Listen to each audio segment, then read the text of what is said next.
So this talk, so over the past few months, in my research with Mike and Martha White, we've been trying to adapt tabular model-based RL methods to the deep RL setting. And in this talk, I'll present some of the challenges that we've encountered along the way, as well as our solutions to some of these challenges. So, quick outline. First, I'll be describing our research goal in some detail, then describing the challenges that we've faced, our solutions to these challenges, and then initial results. And now, first, just to make sure that we're all on the same page before proceeding, I'd like to define some terms. When I say model-based RL, I'm referring to reinforcement learning algorithms that use environment models to augment learning. And the reason I'm specifying this is because in the past few weeks we've had some tea time talks where where models have been referred to as things that take in some raw state input and generate some simplified state input or something like that. But over here, when I say model-based RL, explicitly, yes? Could the model be learned or given? It doesn't matter how you acquire it. Yeah, it doesn't matter. I'm not looking at that aspect of how you acquire the model at the moment. Yeah, you're welcome. So yeah, model-based RL is explicitly using an environment model to augment learning. A transition is a unit of the agent's interaction with the world. So in the RL setting, it means like you have state, an action taken in a state, the reward received, taking that action in that state, the next state, and a termination Boolean. And lastly, a predecessor model is an environment model that for a given state and a given action, it tells you what state would have had to precede that state given the action taken. So for example, supposing the state was my position in the world and this is my state right now, and for the action taken go forward, my predecessor model should tell me that the preceding state was this. Does that make sense? Yeah. And it also emits the reward gained along the way. So now, the first thing to talk about, research goal.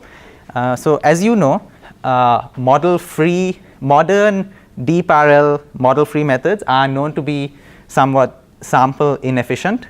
So for example, DQN requires something on the order of millions of transitions in an environment to learn good policies.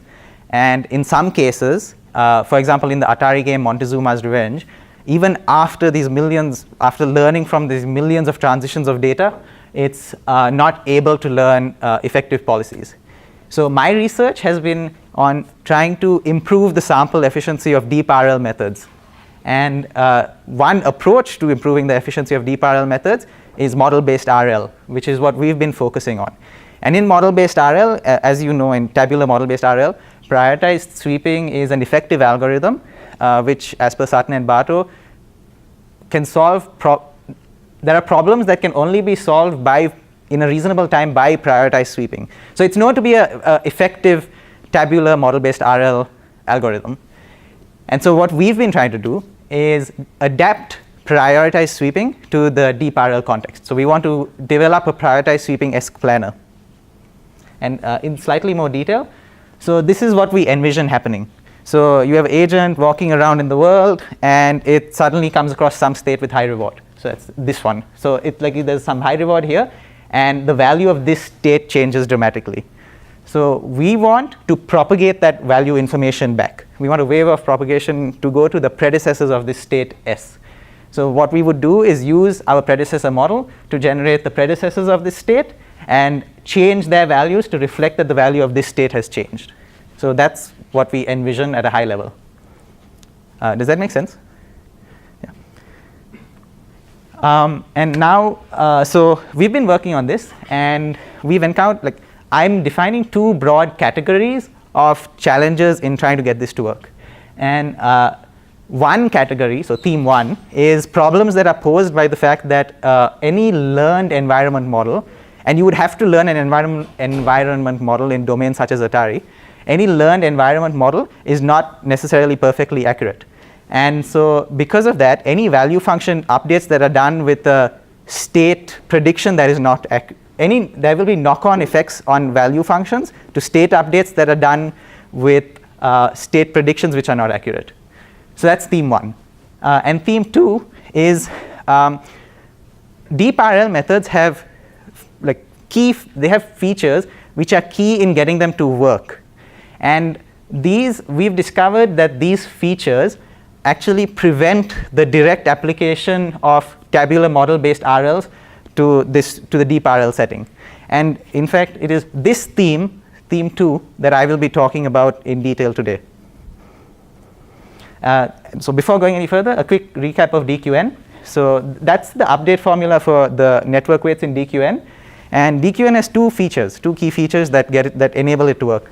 The experience replay buffer, which is a circular buffer to which the agent adds transitions of its experience in the world, and target networks. Target networks are copies of the agent networks, except at some slightly earlier point in time. So they're out-of-date versions of the agent network, and both of these features are necessary in order for this update to work with deep neural networks.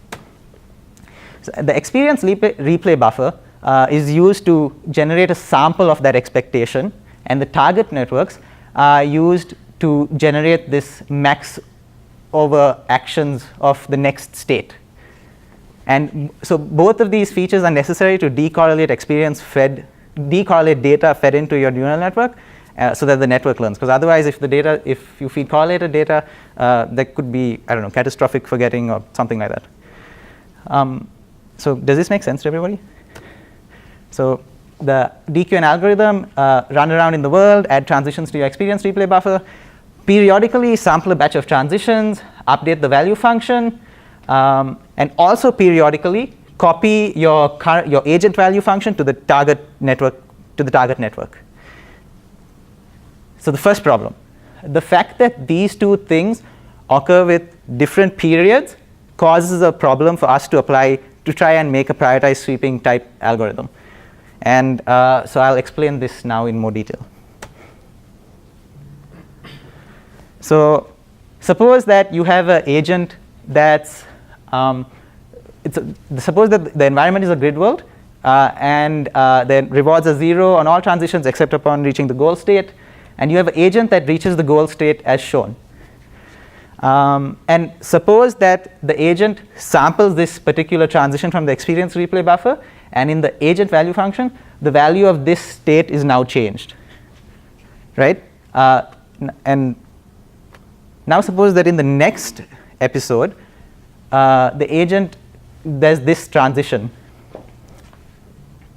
Now, because of the target network not being in sync with the agent network, there's two possibilities of things that could happen. The first possibility, let's say that the target network has been updated to reflect that this value has increased because there was a reward of 1 received here. If this is the case, value information would be correctly propagated to t, and the value of t would also increase. On the other hand, if the target network is not updated, then this value is not changed, and in the DQN update, this value is not changed, and so this becomes a useless. Nothing is learned on this transition. Does that make sense? Yeah. And so this is bad for our research goal, because what we want is to propagate value information backwards in like a wave. And so if the value of this state is not changed in the target network, then this is a useless transition. Nothing is learned.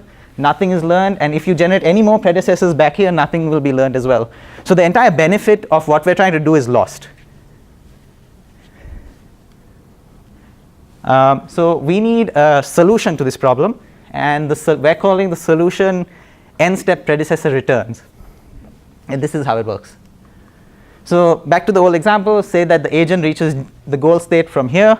There's a reward of 1 along the way, and we would like to propagate the fact that the value of this state has changed to all of its predecessors.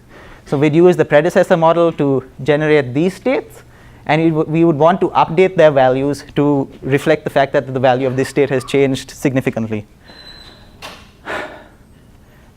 Now, for the reasons that I've just described, any one state value function update from this state to this state would be useless. Could potentially be useless because the target network may not be updated to reflect the fact that the value of this state is increased. And so instead, we could think about an n-step return from, say, some like this state from state prime S1 to G. And so what we would have is we would learn from a transition that looks like this. So you have as your state prime S1, the action down. The reward is the accumulated discounted reward going from prime S1 to G. So it's 0 over here and then gamma times 1 for this. The next state is G and the terminal is true. Now if you look at this, you'll notice that there's no mention of S anywhere here. And since there's no mention of S in the update, it doesn't matter whether the target network has been updated to reflect the fact that the value of S has increased. And so we've effectively sidestepped the problem of the target network updates needing to be synchronized. Does it make sense?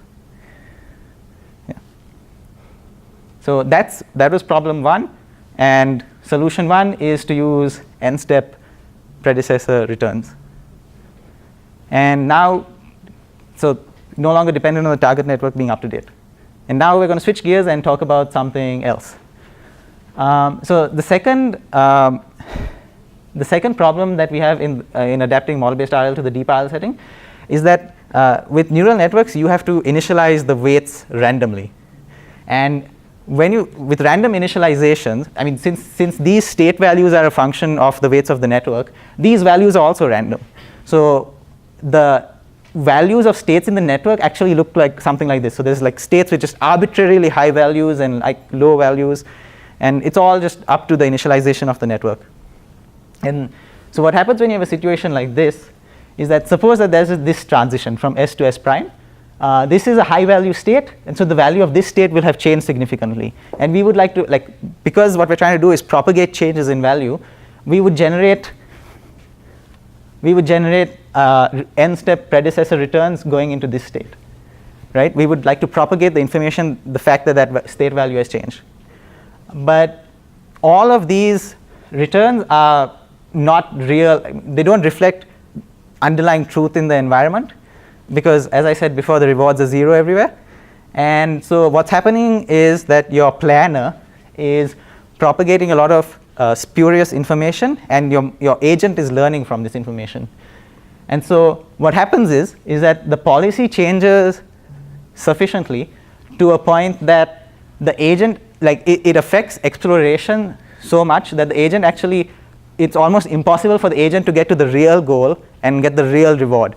So the policy, for example, if it starts there, it ends up circling around here. And so that's problem 2. And our solution to this problem is to ask for your solution to this problem and crowdsource a solution to the problem. And we'll do that after. I have two more slides, and we can talk about that afterwards. And so for the last 2 slides, I'd like to quickly show you some initial results. The setup here is you have what I'm calling image grid world. So you have, it's just a normal grid world, but what's shown to the agent is a picture like this. The value function learner is DQN. And the model that you have to generate predecessors is a perfect model. It's just a hard-coded model. And so on 5 runs, these are the results. So the model-free DQN over 1 million frames. So that's 500,000 transitions in the world. So we're trying to see how many episodes the agent can finish over 500,000 transitions. And the model-free version of DQN can finish 267.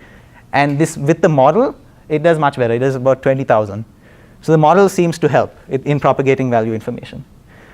And that's it. Thank you.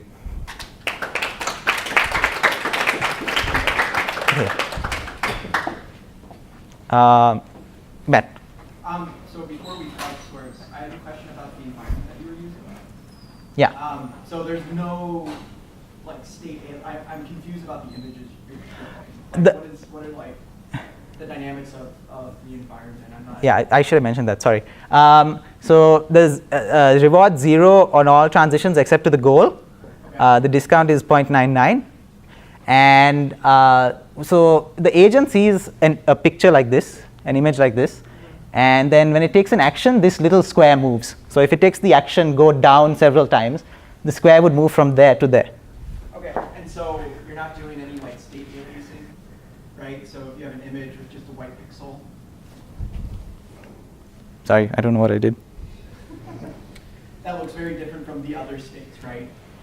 Like if you just have the agent in the one state, it's like a grid roll basically. Yeah. So there's no state aliasing. No. Do you have any experiments or like any intuition of how this would work when we do have state aliasing? No. Okay. Yeah. Sorry. Yeah. When does an episode end in that? When it reaches the goal. Where is it? The goal is somewhere here. Oh, so basically the agent doesn't see the goal until it stumbles in. Yeah. Okay. Yeah. Any other? Nico? I think. Yeah, so if you go back to one more slide forward, you say 1 million frames is 500,000 transitions. Yeah, because transition is like state and next state. But are the transitions as part of the same trajectory, or are they kind of randomly generated from some? They could be part of the same trajectory. Okay. Yeah. Yeah. So I have a question about like slide 2 or 3, whatever it was, the one about the sample efficiency of deep learning. And so we say this a lot, but I'm wondering if, is this true, like what is this true with respect to? So if you take DQN and you run it on Mountain Cart, is it less sample efficient than a linear learner with tilecoder?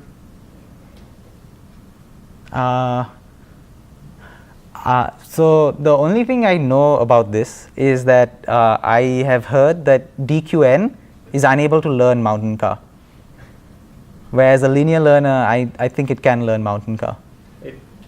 I actually have proof that that's not true because I can totally train a DQN in mountain car. Oh, okay. So. And I actually, what? Without experience replay, I can't. Oh, without experience with Oh yeah, sorry. Without experience, okay, leeway. I should have qualified that. Okay. Yeah.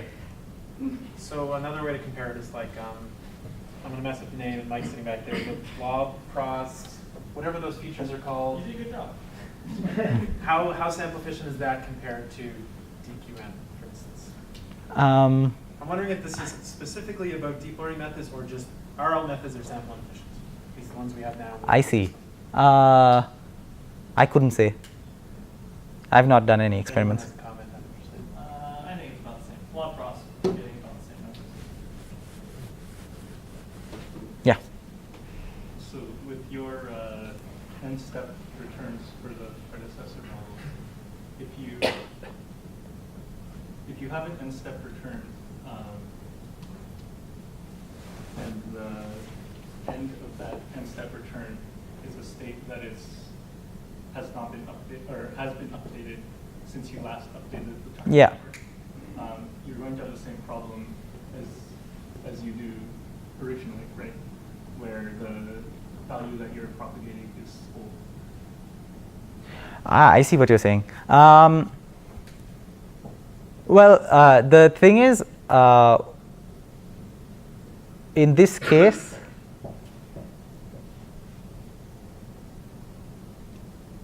so even if that state value is not, so it's the state before it, so before the last state, there's a reward received on the state before the last state, right? And it's the change in that state in which induces the planner.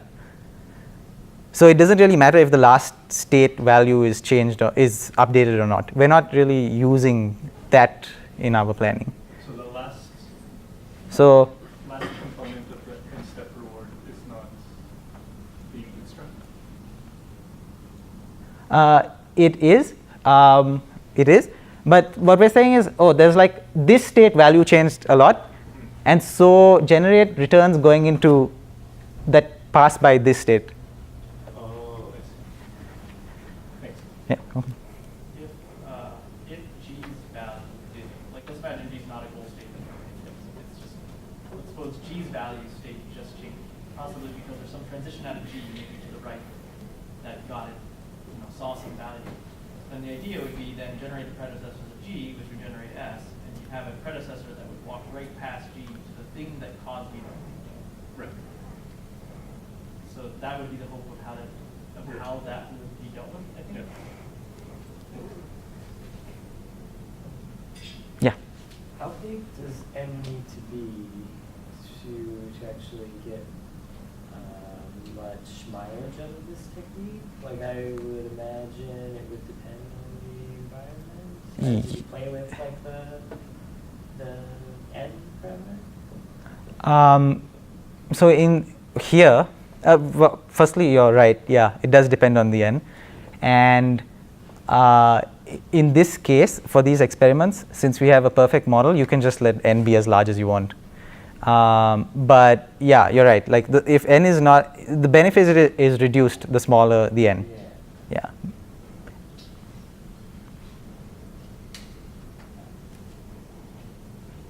Anything else? Yeah. For your DQ implementation, did you just use like vanilla experience replay or? Yeah. Right, okay. Just vanilla experience replay. Yeah.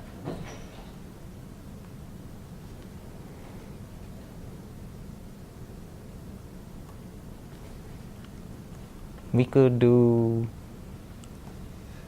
this. Yeah, Dylan. You just wait by visitations. Say again? You have to visit because you have the issue you're propagating noise backwards, right? Yeah. So just wait by how much you expect the noise is. So if you think that if you go propagate back from a state you've never seen before, right? So okay, that's interesting. maybe So if you visited it more times, that means that the value is actually likely. if you visit more times, the value is probably more based on real data. Right. And then the propagation is more valid.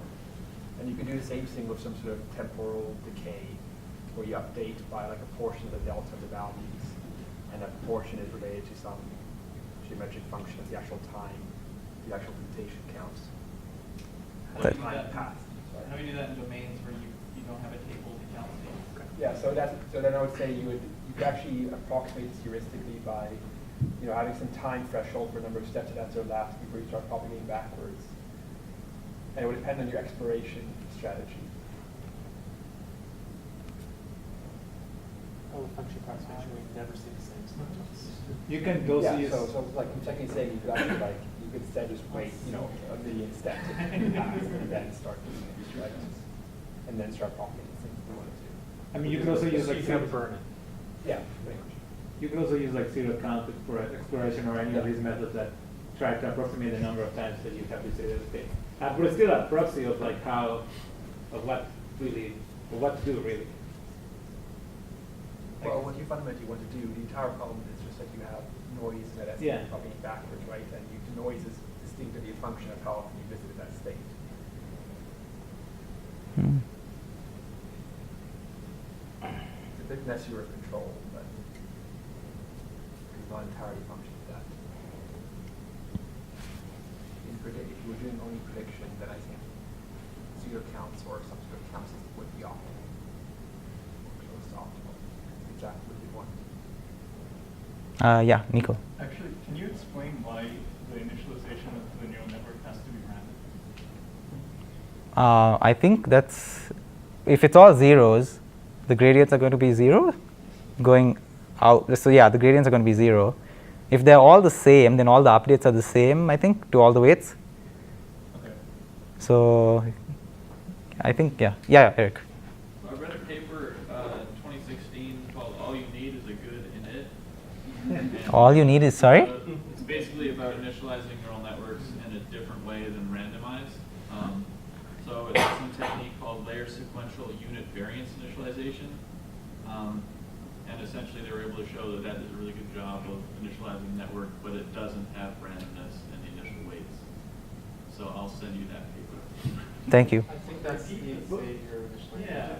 What's that? But how does it not have randomness? You just said unit variance, and variance is just random. The method consists of two steps. First, pre-initialize weights of each convolution or inner product layer with orthonormal matrices. Second, proceed from the first layer to the final layer, normalizing the variance of the output of each layer to be equal to 1. And you show that this is quite good. Who knows? Would you still get the problem where like in some states you have Q values that are abnormally large. I mean, even if your initialization is really, really good, you still have that problem, right? For some Yeah. states, it just seems like the value that I say is really good. Well, if they're orthonormal matrices, I think the idea is that for if you have an input that is, I guess if it maps to, well, I would think that any input with the same number, like the same weight of input, but I guess the same norm of the input would, I don't know, I didn't think of that one. How about it you just, I think that might. Yeah. how about it like, instead of the standard prioritized sweeping right away, you just wait for like some time step. That's exactly what I thought. But then the whole benefit of having a model is lost, right? You could wait till you learn the problem. The states you haven't reached are going to be the ones that screw you over in that, and that's why we're trying to use them all to begin with, right? So it's going to be really problematic. We did have one potential solution there, and I don't remember if we ran it, which was randomly initialize the network except for the final layer. Yeah. Set the final layer weights to 0. There's still gradients in your network, but at least you'll output 0, and then you won't actually see any TD updates until you finally stumble on it. Yeah. Did you try that yet? Not yet. No. I was wondering if the answer was still I need answers was because that failed.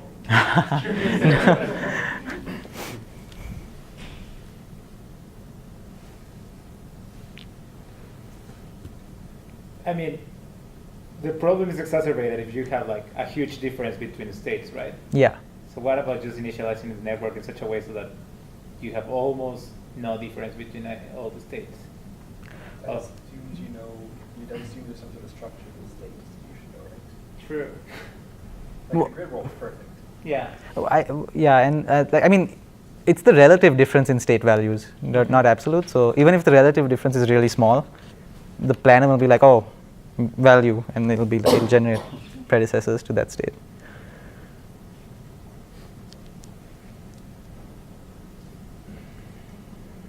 I think the weird thing about this problem is that the planner, like DQN should face this problem too, right? It should have all these wacky initialized values, and it should just take random actions according to that. It's going to do argmax over its random neural network, and that's not going to really be encouraging it to explore. I think the nature is though, is that it just tends to be, it's highly random, so it doesn't tend to, it's not a bad bias. Once you throw a planner on top of that random noise, it basically says, oh, look at this peak over here. I'm going to plan every bit possible from every state to reach that peak. And I'm going to do that on the side while I'm running before I've seen any reward. And then, like, that's a terrible exploration policy. Whereas the original one was just, it wasn't good, but it wasn't bad. Now this one's legitimately bad. Yeah. So, like, the planner is doing such a good job that it exacerbates this problem to now become a real problem.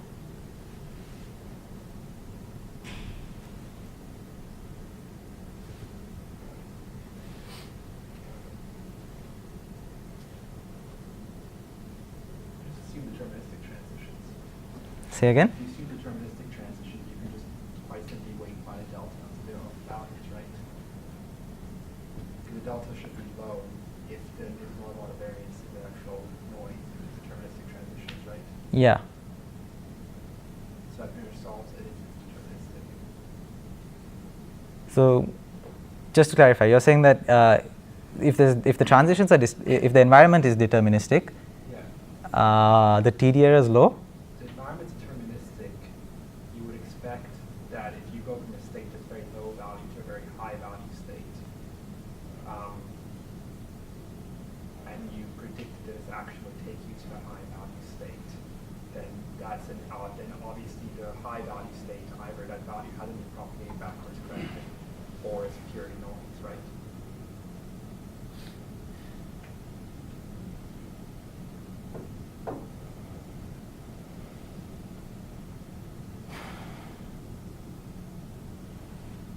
Well, I think you're in the same, sorry, I should retract that. I think you're in the same issue you run into where you have to learn everything before you can actually use the model. Yeah.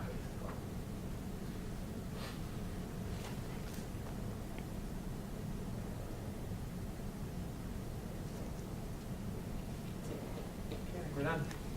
Thank you.